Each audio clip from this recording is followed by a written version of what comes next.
그 약을 먹으면 내 간에 있는 지방이 샥 씻겨 나가서 정상간으로 된다면 얼마나 좋겠습니까만은 지금 아직까지는 시중에 상용화되어 있는 약은 아직 나오지는 않았죠.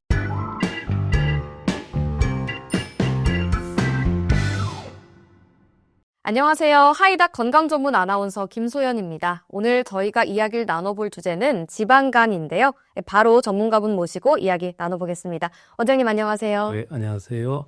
내과 전문의 유수영입니다. 네, 안녕하십니까? 가장 먼저 근본적으로 이 지방간이라는 게 어떤 질환인가요? 네, 지방간은 간단히 말하면 간에 지방이 낀 거죠. 네. 그러면 간에 지방이 어느 정도 껴야 지방간이 있다라고 이야기하냐면 간 전체 무게 한 5% 이상, 그게 지방이 차지했을 때 지방간이 있다라고 이야기를 합니다. 지방간에는 이제 두 가지 종류가 있는데요. 하나는 술을 많이 마셔서 오는 알코올성 지방간이 있고요. 하나는 술을 거의 마시지 않거나 아주 소량 마시는데도 지방간이 오는 비알코올성 지방간이 있습니다. 근데 비알코올성 지방간은 대사 질환을 많이 동반하거든요. 그래서 최근에는 비알코올성 지방간 질환 아니고 대신에 대사 이상 지방간 질환 이렇게 부르고 있습니다. 건강검진을 받아보면 이제 수검자의 한 30% 정도가 이제 지방간을 진단받을 정도로 매우 흔한 질환입니다. 그러니까 쉽게 알코올성, 비알코올성으로 나뉘는 건데 그러면 현재까지 밝혀진 이 지방간의 원인은 뭔가요? 원인은 이제 알코올성은 물론 술이고요. 네네. 그러면 술을 많이 마시면 왜 지방간이 오냐면 술을 마시면 결국은 중성지방이라고 들어보셨잖아요. 극성을 띠지 않는 이제 콜레스테롤 저장 형태를 중성지방이라고 하는데 이 중성지방이 많이 생겨요. 그리고 유리지방산이라고 하는 또 지방성분이 있거든요. 이게 간 세포 내로 유입이 많이 되는 거예요. 그리고 알코올은 아세트알데하이드로 대사가 되는데 이 아세트알데하이드는 간 세포 내에 있는 미토콘드리아를 파괴시켜서 지방이 잘 분해되지 않게 만들어요. 그래서 간 세포 내로 지방의 유입은 많이 되고 또 분해는 잘 되지 않으니까 술을 많이 드시는 분은 많게는 한 90% 정도가 알코올성 지방간이 오는 거예요. 비알코올성 지방간, 즉 대사 이상 지방간 질환은 술을 거의 마시지 않거나 아주 소량 마시는데도 지방간이 오는 거거든요. 이런 분들은 대부분 이제 뱃살이 있어요. 그래서 내장 지방이 많이 끼는 거거든요. 내장 지방이 가만히 있는 게 아니라 또 유리지방산이라고는 지방을 많이 분비를 해요. 이 지방이 역시 간세포 내로 많이 유입이 되면은 아까 알코올성처럼 비알코올성 지방간 질환을 일으키는 거예요. 근데 지방이 단순히 간세포 내에 껴있지 않고 이 지방이 염증을 일으키기 때문에 문제가 돼요. 그래서 지방간에서 지방간염, 더 심해지면 간섬유와 간경변증, 간암 이렇게 되기 때문에 지방간이 무서운 거예요. 네, 그런데 정말 무서운 게 이 지방간이 소리 소문 없이 진행이 된다고 하더라고요. 그럼 이렇게 진행이 되는 동안 위험성은 계속해서 높아지는 거잖아요. 지방간은 이제 너무 흔하기 때문에 괜찮지 않을까. 또 이제 간 자체가 신경세포가 없기 때문에 웬만해서는 아프지가 않거든요. 그래서 대부분의 이제 본인도 그렇지만 친구분들도 이제 지방간이 있다 그러고 증상이 없고 간 수치가 살짝 올라가는 그런 정도에서 많이 발견이 되기 때문에 괜찮지 않을까라고 생각하지만 대사 이상 지방간 질환은 3가지 3대 큰 위험성을 갖고 있어요. 첫째가 간에 지방이 끼는 거니까 간 문제예요. 그래서 간에 지방만 껴있는 단순 지방간은 크게 문제가 안 돼요. 문제는 간 세포 내에 낀 지방이 염증을 일으키는 거예요. 그 염증을 일으키는 것을 지방 간염이라고 그러죠. 그래서 염증이 오래 지속되면 이제 치유 반응의 한 단계로 섬유화로 대체되거든요. 그래서 간이 섬유화로 많이 대체되면 말랑말랑한 간이 딱딱해져요. 그러면 간 섬유화의 가장 마지막 단계가 제일 딱딱해지는 게 간경변증, 우리가 흔히 아는 간경화라고 하는 거예요. 간경변증이 생기면 건강하게 오래 살기가 힘들어져요.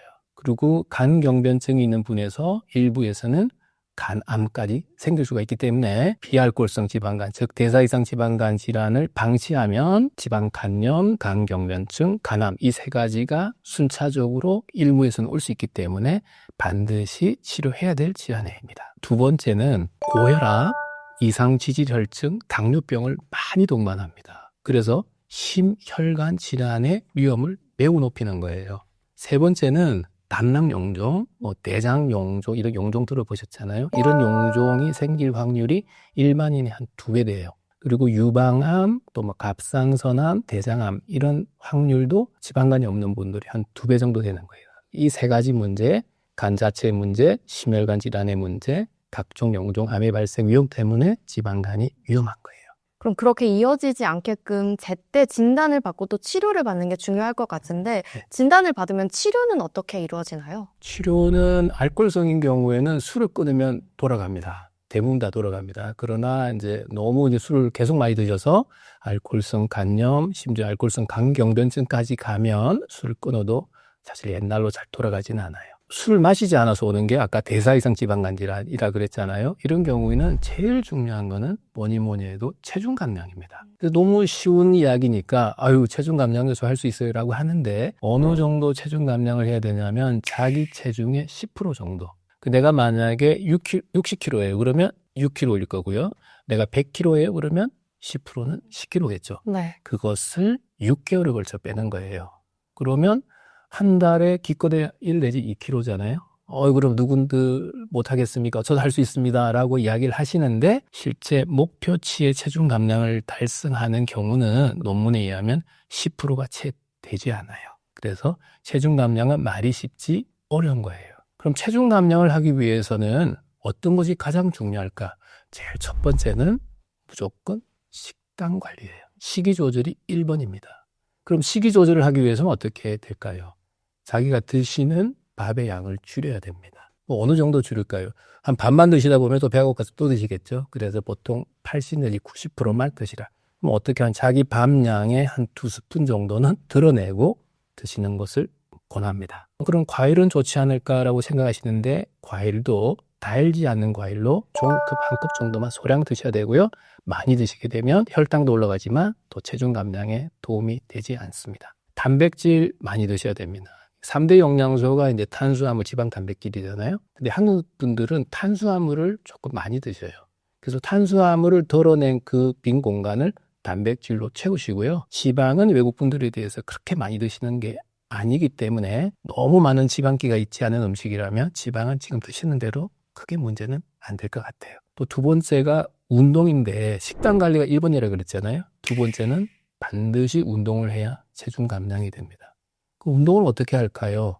운동을 하세요 그러면 대부분 그냥 헬스 가셔가지고 등록하고 또 며칠 하다가 많은 분들이 많은데 자기가 좋아하는 즐거워하면서 할 수 있는 운동을 하나 개발해야 돼요. 그래서 나는 탁구가 좋아요. 배드민턴이 좋아요. 저는 댄스를 배우는 게 좋아요. 저는 마을 한 바퀴를 빨리 걷는 걸 어떤 운동이든지 자기가 좋아하는 걸 하시면 되는데 단 전제가 일주일에 150분 이상은 해야 돼요.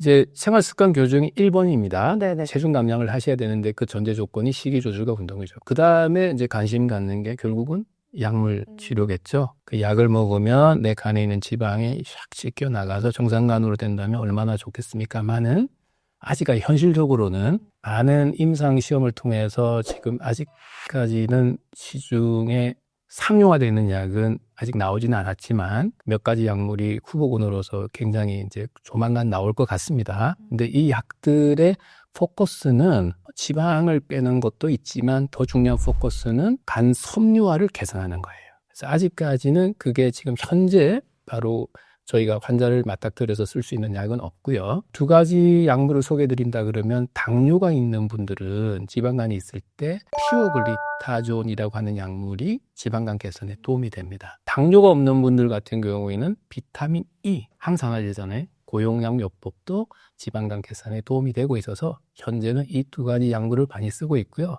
그 외에 많은 간장 보호제들이 있잖아요. 시중에 많이 팔죠. 네. 이런 말 말씀드리지 않겠지만 많은 간장 보호제가 간 수치 개선에는 도움이 됩니다. 그러나 지방간 질환에 있어서 몰인이 되는 지방을 없애주고 또 섬유화도 없애주고 염증을 줄여주는 데는 미흡하기 때문에 아직까지 세계 각국의 가이드라인에서는 그 지방간 치료로서 권고되는 약은 없어요. 유일하게 쓸 수 있는 건 아까 그 두 가지밖에 없다. 네, 그럼 마지막으로 오늘 주제와 관련한 하이포인트 짚어주신다면요? 지방간은 이제 건강검진하는 분의 한 30%가 진단될 정도로, 건강검진을 하지 않더라도 전 인구의 아마 30% 이상, 어떤 뉴스 보도에 의하면 1,000만 원을 넘었다, 1,500만 원을 넘었다, 그렇게 이야기를 하거든요. 그래서 매우 매우 흔한 질환입니다. 왜냐하면 너무 잘 드시고 또 운동을 또 적게 하기 때문에 이제 복부 비만이 많이 생겨서 이제 비알코올성 지방간 질환이 이제 많이 생기는데요. 지방간은 두 가지로 분류된다 그러면 알코올성은 술 때문에 생기는 거고 하나는 내장 지방이 많아서 생기는 거니까 이 두 가지 비율을 보면은 비알코올성 지방 대사성 지방간 질환이 한 4배 정도는 많아요. 그래서 알코올성인 경우에는 이제 술을 끊고 또 지내다 보면은 이제 좋아질 확률이 높지만 비알코올성 지방간 질환, 대사성 지방간 질환에 있어서는 반드시 체중 감량이 중요합니다. 심각성을 인식하는 게 중요한데 지방간 질환의 3대 위험성은 첫째는 간 자체가 지방간염, 간경변증, 간암으로 반드시 진행할 수도 있다. 그걸 아셔야 되고 두 번째는 대사 이상 질환들, 대표적인 게 고혈압, 당뇨, 고지혈증이잖아요. 이런 것들을 방치하면 심혈관 질환의 위험성을 높이니까 그것도 꼭 신경 써서 치료하셔야 되고 세 번째는 우리가 제일 무서워하는 각종 암이 일반인의 2배 생기니까 그것도 적절한 이제 조기 검진을 통해서 빨리 진단하고 치료하는 것이 중요합니다. 체중 감량을 하시면 지방간 질환으로부터 해방이 될 수 있습니다. 근데 본인이 할 수 있는 게 또 한계가 있거든요. 그래서 본인이 목표치만큼 체중 감량이 안 되고 지방간이 소실이 안 될 때는 반드시 제 의료진과 상담을 하셔서 지방간 치료에 도움을 받으시기 바랍니다. 그래서 여러분 모두가 지방간이 없는 건강한 간을 갖기를 바랍니다. 네, 오늘 말씀 여기까지 듣겠습니다. 고맙습니다. 네, 감사합니다. 네, 오늘은 이렇게 류수영 원장님과 지방간에 대해 이야기 나눠봤습니다. 오늘 저희가 준비한 내용은 여기까지입니다. 함께해 주신 여러분 고맙습니다.